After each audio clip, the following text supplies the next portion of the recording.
on. Okay, and I'm going to get us next to each other. So, good afternoon, good morning, wherever you are in the world. At this point, I'm Michael Naylor, and I'm the director of Enneagram Maine.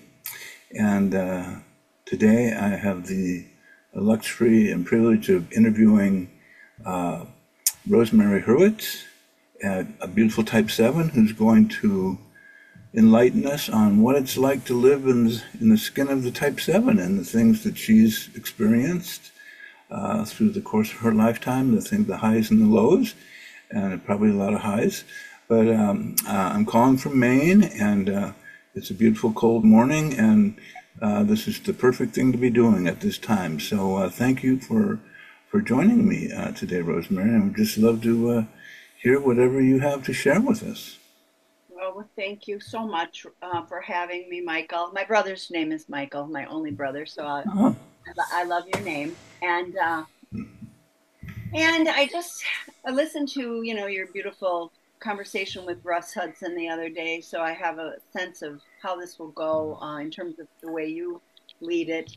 And you were such a good listener, so please, you just interject anytime because I will. I may go on. I know he went on, but he had a whole lot of interesting things to say. I hope I do too.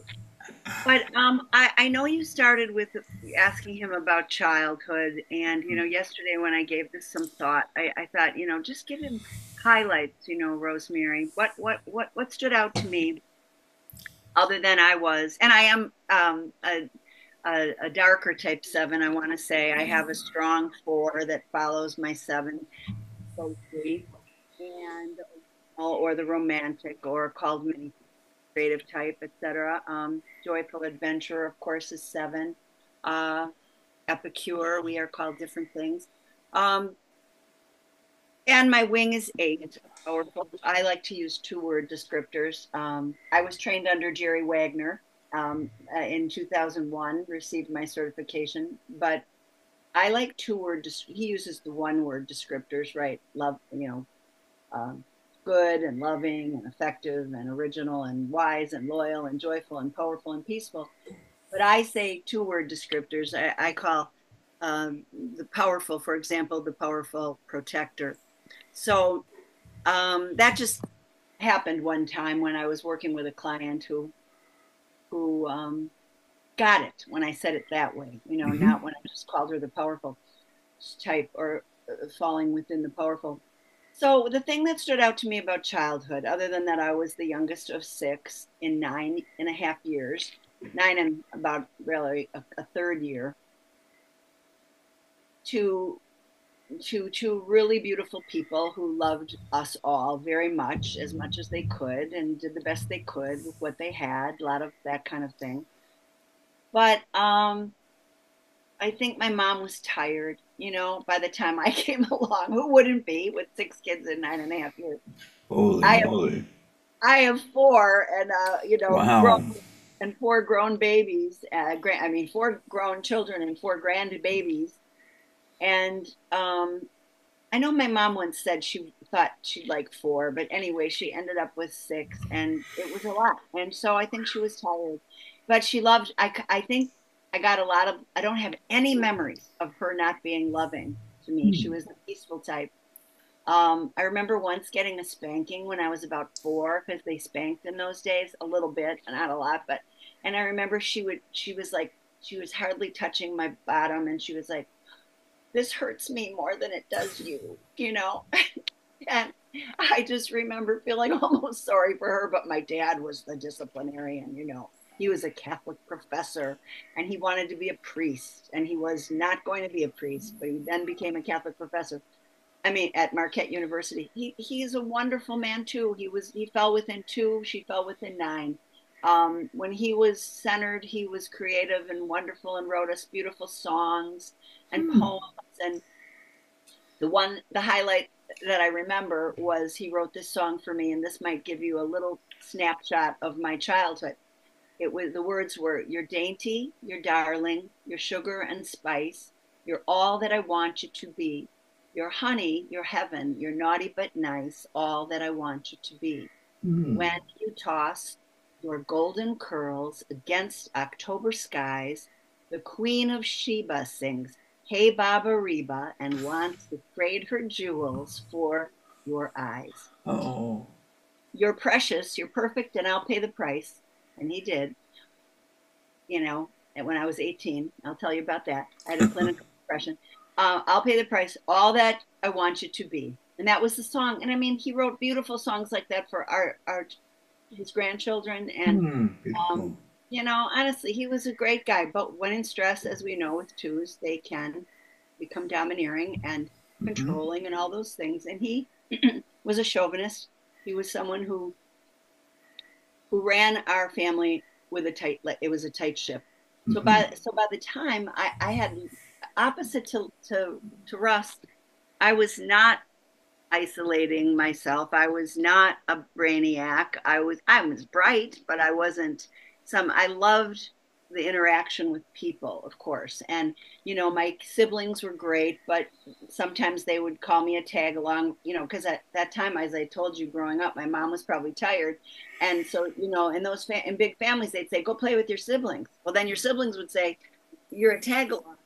Sometimes, you'd feel a little bit misplaced. So there was that, not to say that there wasn't some of that. But I had good friends from the time I was 5. I remember growing up, and my best friend today was my maid of honor in her wedding. In my wedding, I was in hers. And I have lifelong friends and good friends in our, Dale and I did discovery weekends for the church, which was patterned on Marriage Encounter. And Hmm. I have, these are people that you shared a lot of your dirty laundry with, and they were wonderful, and they still are. We've been texting all week about the election, the aftermath of the election, all the feelings. So I never didn't, I think I always knew I was extroverted. I got my energy from other people. Hmm. I think I found out in therapy I was really loved by my parents, but when I would tell that, when I would say certain things, I've learned that your siblings maybe can do certain things, but they can't do all of it.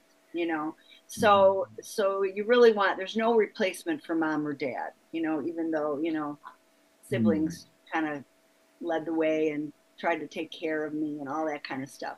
Hmm. Um, Well, let me ask a question. So my grandson is, I think, is a type 7 and extroverted and has a magnetic connection with people, and he's a joy. He's just like this bright light that enters a room, and he's awake, and everything is fascinating, and he just goes towards what he's drawn to, and he's not shy around strangers at all. He'll walk right up to them and say, "I'm Felix. You want to play with me?" And just invite them in and say, "Come on, get down on the floor with me. I'm building."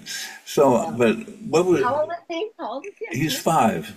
He's 5, and he's such a joy. Joy is what I always experience around him in my heart. So, and it sounds like you were extroverted as a little girl, and that they had that maybe easier access to asserting and connecting with people than maybe the 4, 5, and 9 do. But that the question that the essence of 7. Sometimes we talk about joy, freedom, etc. But do you recall feeling joyous as a little girl?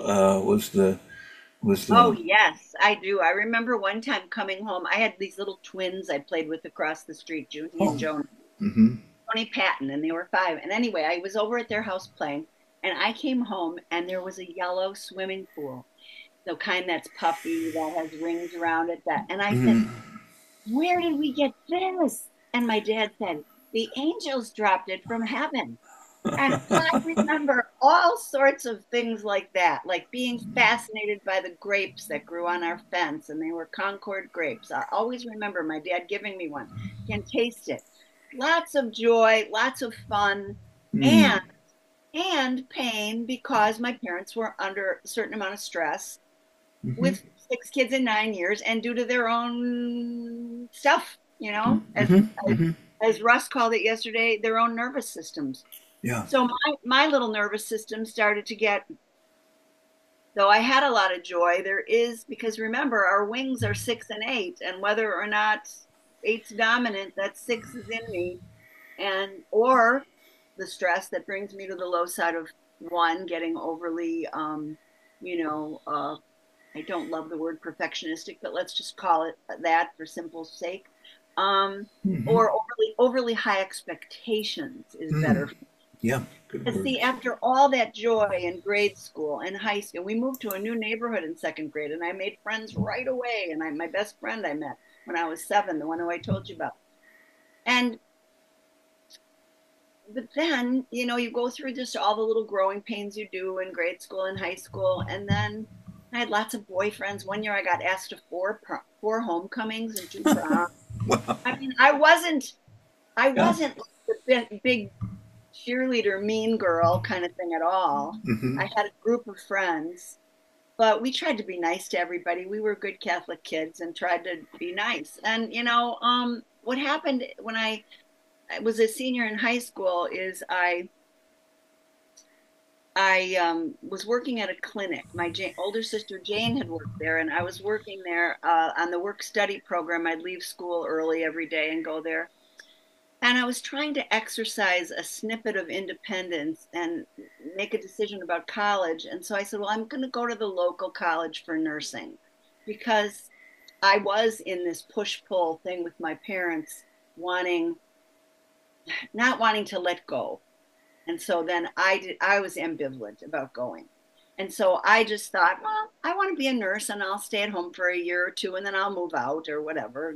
Maybe I'll go back to the university because they gave you a 2 year degree and then you could get the 4 year degree later. Well, anyway, long story short, I go to that school, I get in that curriculum, and I have been having doubts and terrible kinds of anxiety and just can't really.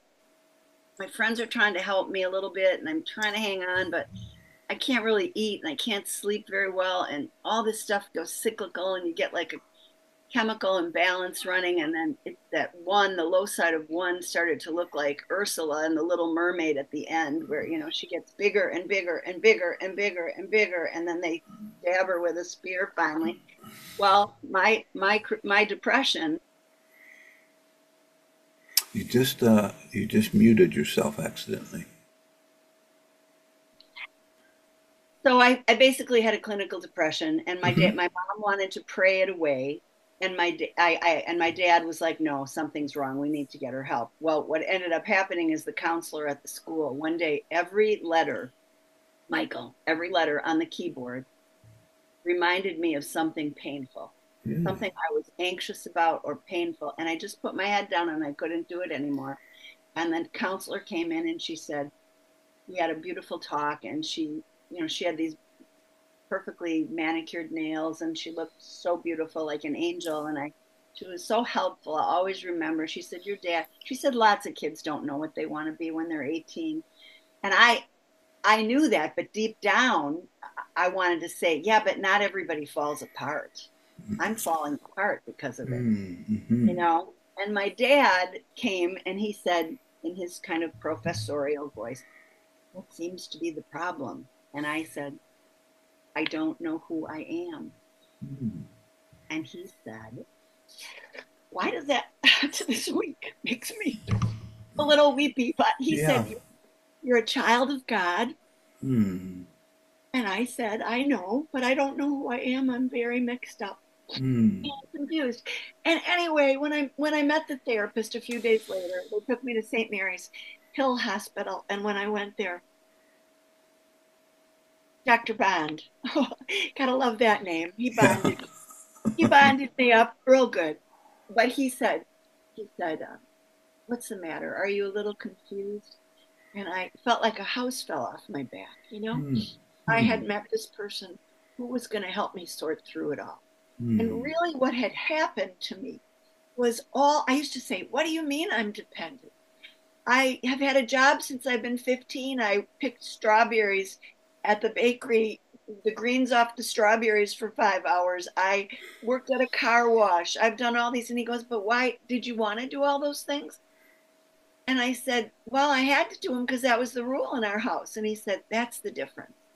See, you had so much what he called over coercion Hmm. and black and white that I didn't have a chance to find out who I really was. And obviously, we know how strong our core is, right? Mm. When push comes to shove, and you're in these adult situations like college and living out of your parents' home and all these things.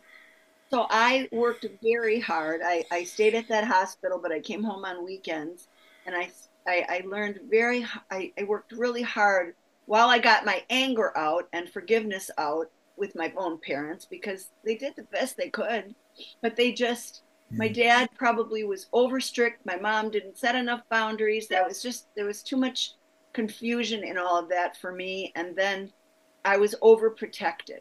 So I was screaming inside. That's what a depression is, right? It's Mm. internalized anger. You're screaming inside because you know how much potential you have, and nobody's letting you have it, especially with my eighth wing, you know? Mm. Mm. So I worked hard and I found it. And came out with flying colors, and my mom wanted me to I wasn't ready to go back to school. My dad was at the university that we got our tuition free at. I wanted to go there, but I wasn't quite ready. So I worked.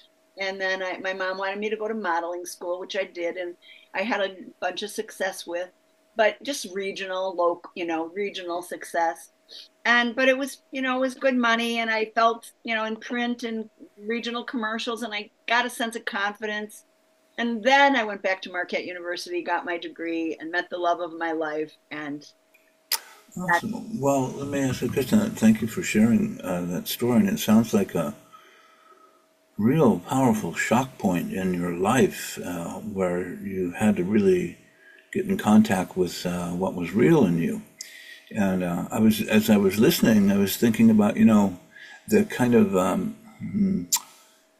heavy, sometimes inner critic of the seven has something to be said or is saying, if you're not happy, you're not being good. You're not a good person if you're not happy and joyful and showing the sunny side and to actually go through a crisis like that. A lot of sevens would say that, that it was doubly hard because people around them were often used to them being upbeat and joyful.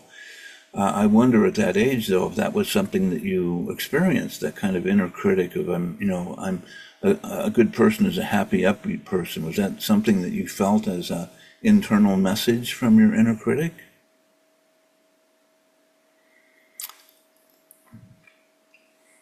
Yeah, it looks like we may have froze a little bit. And